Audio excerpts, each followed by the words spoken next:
என்னடா சொல்கிறீங்க? நம்ம ஸ்பைடர்மேன் பிராண்ட் நியூ டே படம் ஃப்ளாப் ஆக போதா? அது ஆகுமா ஆகாதான்ற விஷயத்த நம்ம ஃபுல் வீடியோவில் பார்த்துடலாம்.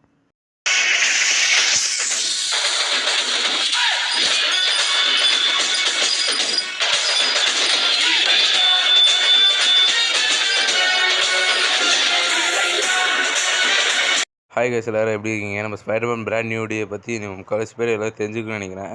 அதில் முக்கியமான விஷயம், நம்ம டாம் ஹாலண்ட் நடிக்கிறது மட்டும் இல்லை, ஸ்பைடர்மேன் நடிக்கிறது இன்னும் 2-3 ஸ்பைடர்மேன் வரதுக்கு வாய்ப்பு இருக்குது. நம்ம ஹல்க் வர வாய்ப்பு இருக்குது. ஏன் நம்ம எல்லாருக்கும் தெரிஞ்ச முக்கியமான கேரக்டர் நம்ம ஜாக்கி சானே நடிக்க போகிறாரு. ஆமாங்க, ஏன்னா அவர் தான் இப்போ ஜாக்கி சானை வந்து அவரோட ஸ்டண்ட் டீம் தான் இப்போ நம்ம ஸ்பைடர்மேனுக்கு ஃபைட் சீக்வன்ஸ் எல்லாம் ப்ராக்டிஸ் பண்ணி கொடுக்குற டீமாக வேலை செஞ்சுட்டு இருக்காங்கன்னா, லண்டனில் டீம் போட்டு வேலை செஞ்சுருக்காங்கன்னா, நம்ம ஜாக்கி சானும் அங்கே போய் பார்த்துட்டு வந்திருக்காரு.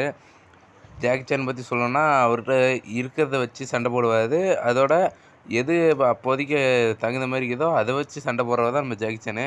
எனக்கு தெரிஞ்சு நம்ம ஸ்பைடர்மேனுக்கு அந்த மாதிரி தான் ஃபைட் சீக்வன்ஸ் எல்லாம் இருக்கும்னு நினைக்கிறேன்.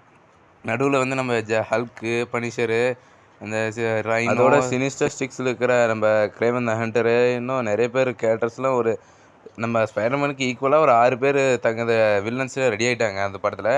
நம்ம ஜாக்கி சானும் அதில் ஒரு சின்ன கேமியோ கொடுக்குறதா சொல்லியிருக்காங்க. அதோட நம்ம ஷாங்ஸி நடித்த ஹீரோ கூட குட்டி கேமியோ கொடுக்கலான்னு வாய்ப்பு இருக்குன்னு சொல்கிறாங்க. ஏன் நம்ம ஸ்பைடர்மேன் vs ஷாங்ஸி கூட ஃபைட் வரலான்னு சொல்கிறாங்க. இன்னும் அந்த படம் எப்படி இருக்குமோன்னு தெரில. ஏன்னா இந்த படம் வந்து டைரெக்டாக நம்ம அவெஞ்சர்ஸ் டூம்ஸ்டேயோட கனெக்ட் ஆகுதுன்னு சொல்கிறாங்க. அப்படி தான் ஆகணும், வேறு வழி இல்லை. நம்ம டாம் ஹாலண்டு வந்து அதை பிளாக் ஆடமாக அது பிளாக் வெனம் அந்த கேரக்டரில் ப்ளே பண்ணுறாரு.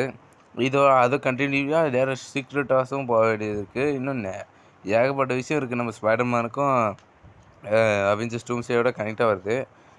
நம்ம ஸ்பைடர்மேனை தோக்கடிக்க வழி இல்லையாடான்னு கேட்டால் அதுக்கெல்லாம் நிறையா விஷயம் இருக்குது. நம்ம ஸ்பைடர்மேனுக்கு இருக்க வீக்னஸ் எதுனா, நம்ம ஸ்பைடர் சென்ஸு, அப்புறம் வந்து சூப்பர் ஸ்ட்ரென்த்து, அதை மட்டும் அவர்கிட்ட தூக்கிட்ட போதும். அவரோட பெரிய வீக்னஸ் அதை விட்டால் வேறு எதுவுமே இல்லை. ஏன்னா அதை வச்சு தான் இத்தனை நாளாக நம்ம ஸ்பைடர்மேன் சர்வே பண்ணிகிட்ருக்கோம் ஸ்பைடர்மேனாக. அது மட்டும் இல்லைன்னா நம்ம ஸ்பைடர்மேன் டாம் ஹாலண்டு நம்ம கொஞ்சம் வீக்கான கேரக்டராக தான் பார்க்க முடியும். ஆனால் மேக்ஸிமம் அந்த படத்தில் காட்டுறதுக்கு சான்ஸ் இல்லை. ஏன்னா ஸ்பைடர்மேன் நோ படத்துலேயே அந்த மாதிரிலாம் காட்டுறாங்க.